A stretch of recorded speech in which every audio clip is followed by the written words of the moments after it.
Bonjour à tous, c'est super de se retrouver. Après quelques jours, le temps passe si vite. Ce matin, j'aimerais vous parler d'une histoire qui se trouve dans l'évangile de Jean, au chapitre 21, les premiers versets. Jésus est ressuscité depuis quelques jours.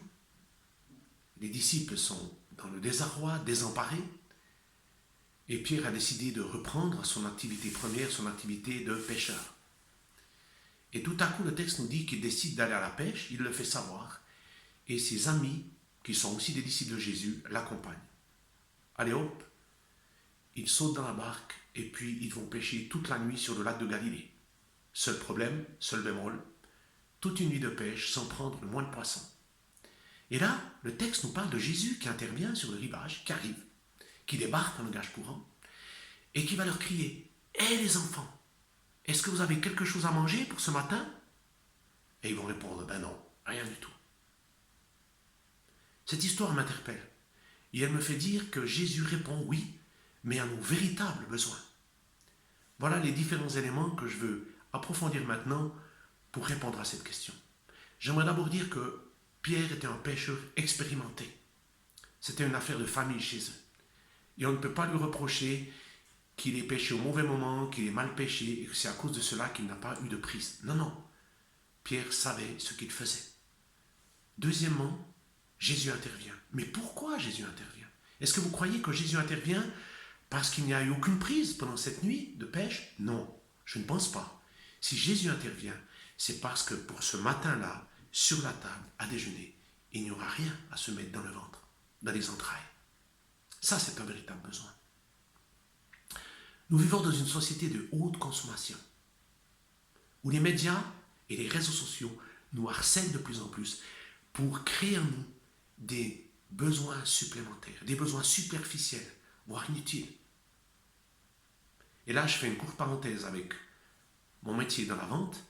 Quand j'étais vendeur, mon chef me disait « Philippe, quand tu vas chez un client, tu dois créer un nouveau besoin et satisfaire à ce besoin. » Et vous savez quoi? Je n'ai jamais accepté d'entrer dans cette philosophie de vente, que je considère comme malhonnête, manipulatrice et mensongère.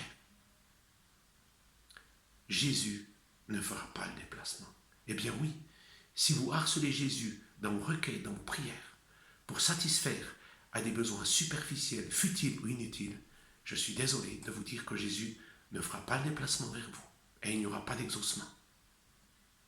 Fais ce qui est possible, faisons ce qui est possible, et Jésus fera l'impossible. Bien-aimés, ces hommes dont Pierre était l'initiateur, ces hommes étaient responsables. Ils allaient travailler. Ils ont pris toute la nuit pour subvenir à leurs besoins. Ils ont pêché toute une nuit durant. Ils ont fait leur part. Ils ont fait le possible. En faisant le possible, ils n'ont pas pu obtenir la réponse à un de leurs besoins vitaux, la nourriture, le manger. Et Jésus intervient, sans même qu'il le lui demande. Intéressant, n'est-ce pas? Dernier point, Pierre aurait pu résister au conseil de Jésus. D'une part, il ne l'avait pas encore reconnu. Et d'autre part, il aurait pu dire, oui, mais Jésus, tu réalises? J'ai pêché toute la nuit. Je n'ai pas compté le nombre de fois qu'on a lancé le filet et qu'on l'a retiré. Les conditions de pêche me paraissaient bonnes. Tu ne vas pas me dire que, alors qu'on se rapproche du rivage, qu'il y a un peu moins de profondeur d'eau, tu ne vas pas me dire qu'en jetant comme ça tout à coup le filet du côté droit, quelque chose va se passer, qu'on va prendre du poisson, s'il te plaît. Eh bien non, Pierre a eu une toute autre attitude, une attitude de foi et d'humilité. Ils ont écouté cette parole. Venant d'un homme bienveillant, mais ils ne l'avaient pas encore reconnu. Ils ont accompli à la lettre ce que Jésus leur demandait. Et Jésus a exaucé. Merci de votre attention. J'espère que ça vous encourage. Je vous souhaite une toute bonne journée et à bientôt.